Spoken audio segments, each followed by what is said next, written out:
Il est important de comprendre ceci. Quand tu as mis la main à la charrue, alors le plus grand combat, frères et sœurs, c'est de ne pas regarder en arrière. La plus grande bataille, c'est de ne pas regarder en arrière, parce que le diable essaiera de te faire regretter l'engagement que tu as pris. N'oublie jamais que la plus belle des décisions d'un homme sur la terre des hommes, c'est accepter Jésus. Il n'y aura jamais une autre décision aussi belle. Donc quand tu as mis la main à la charrue, on n'a pas dit que les choses vont être totalement agréables, non. Mais tu as mis la main à la charrue, à cause de l'estrade qu'on a ici, je ne peux pas tout illustrer, les panneaux que je voulais mettre. Il y a tellement de choses qui vont, tellement de choses en arrière, tellement de choses qui vont arriver, tellement qui auront tendance à te donner de regarder en arrière. Mais ne regarde pas en arrière, parce que ça se passe devant. La Bible dit, l'Éternel est mon berger, je ne manquerai de rien. Il ne faut pas oublier que dans ta marche, partout dans tout ce que tu traverses, c'est le Seigneur qui te conduit. Que ce soit dans la fournaise de feu, car voyez-vous, que ce soit dans la fosse au lion, n'oublie jamais que c'est l'Éternel qui te conduit. Et parce qu'il te fait passer par là, il a envie de faire de toi un spécimen tellement unique, un spécimen tellement rare. Il va te donner un témoignage de la génération. C'est pour ça qu'il permet que tu passes dans ce que tu es en train de traverser. Considérez comme un sujet de joie les diverses épreuves. Je vous pose une question. Je vous pose une question. Quand on jette Daniel dans la fosse au lion, le temps qu'il quitte le haut pour le bas de la fosse, je vous demande en toute votre âme et conscience, pensez-vous que Daniel croit qu'il va suivre? Daniel arrive au point où il s'est dit, je suis prêt à mourir pour Dieu. Donc je ne veux pas, c'est pas grave, je préfère mourir dans la dignité par rapport à ma foi que de vivre dans l'indignité par rapport à Dieu. Alors je vais dans le feu. Alors tous les hommes qui vivent par la foi, qu'on ne vous mente pas, il m'est arrivé moi-même à des moments où on a cru que j'ai cru que c'était terminé. Mais je veux te dire une chose, ça ne sera jamais terminé. Tant que celui qui est l'alpha et l'oméga n'a pas dit son dernier mot, ça ne sera jamais terminé. Tant que le Dieu que tu sais n'a pas décidé que c'est la fin. Personne ne pourra arrêter ça tant que ta main est restée focalisée à la charrue et que ton regard est sur celui qui te dirige et non sur les circonstances de la vie que tu traverses. Comment auras-tu un témoignage si tu n'es pas passé dans les affaires difficiles de la vie? Je parle à des jeunes serviteurs de Dieu.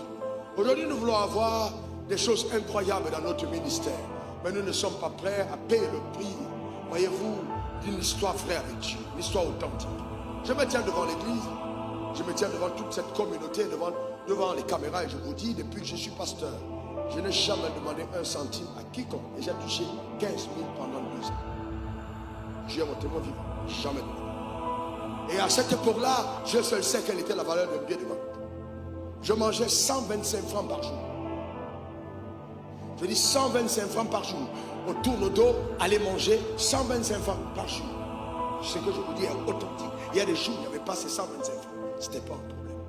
Ce n'était pas un problème et personne ne me voyait me présenter à l'école publique avec un visage serré parce que Dieu n'a pas voulu. Non, vous savez, vous devez comprendre une chose. Dieu va aller dans les profondeurs de ton cœur pour aller chercher à l'intérieur exactement quelles sont tes motivations. Je n'ai jamais été absent à mon lieu d'étude et de prière parce qu'il y a un homme distingué chez qui je dois aller faire une veillée de prière. Non, frère, ce sera jamais de la vie. Vous devez comprendre que les épreuves de la vie font partie du processus.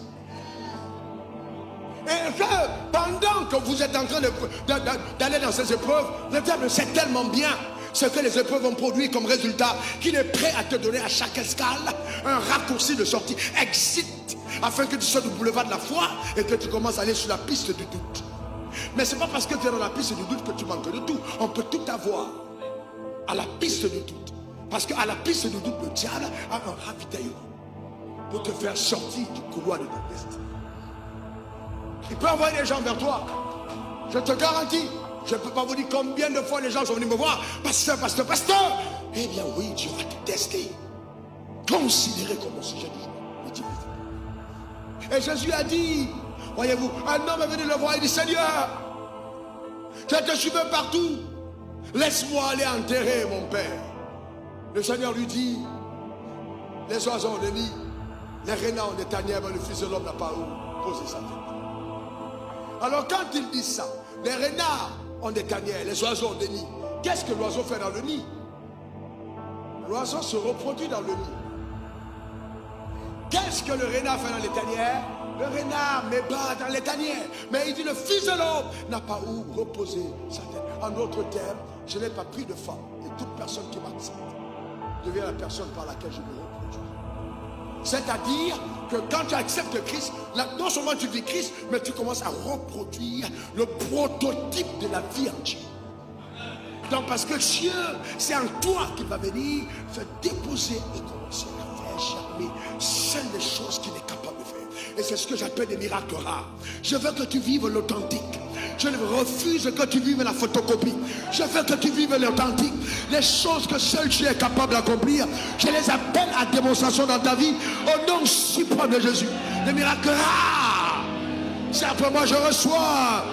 Encore je reçois. Une dernière fois je reçois. Des miracles rares. Rares. Et c'est après ça qu'il dit, celui qui met la main à la charrue et regarde en arrière n'est pas dit. Voyez-vous, du royaume des cieux. Il y a tellement de choses qui peuvent me donner de vouloir regretter. Bien, il y a des gens pour qui tu étais directeur de société, Dieu t'appelle à devenir pasteur. Ne pense pas que c'est le lendemain que tu vas avoir le même salaire en tant que directeur de société. Souvent, la maison que tu habiteras sera plus petite. Mais ça ne veut pas dire que Dieu n'est pas à l'œuvre. Tu as mis la main à la charrue, ne regarde pas en arrière. Et souvent, c'est même dans ton propre mariage. L'homme que tu as épousé, c'est vraiment l'homme de ta vie. Mais les choses se compliquent si tu as mis la main à la charrue, ne regarde pas en arrière. Les personnes qui, dans le royaume des cieux, regardent en arrière, n'obtiennent jamais les choses de Dieu. Elle est demandée à la femme de Lot. Elle est devenue une statue de sel parce qu'elle a regardé en arrière. Je me suis engagé avec Jésus, je ne recule pas. Ça doit être la décision de chacun. Je me suis engagé en scène, je ne recule pas. J'ai accepté Jésus, je ne recule pas. Quel que soit ce qui arrive. C'est pas vrai. Si c'était vraiment Dieu, pourquoi je suis tombé dans la fosse au lion? C'est pas ça qui est le plus important. Est-ce que le lion t'a mangé? C'est ça le plus important. Est-ce que le lion t'a mangé? Alors, comment on nous a jeté dans le feu? Non, on te jette dans le feu. Est-ce que le feu t'a dévoré? C'est ça le plus important. Non seulement le feu ne t'a pas brûlé, même tes cheveux n'ont pas été brûlés, même l'odeur du feu n'est pas restée sur toi. Et ça, c'est impressionnant.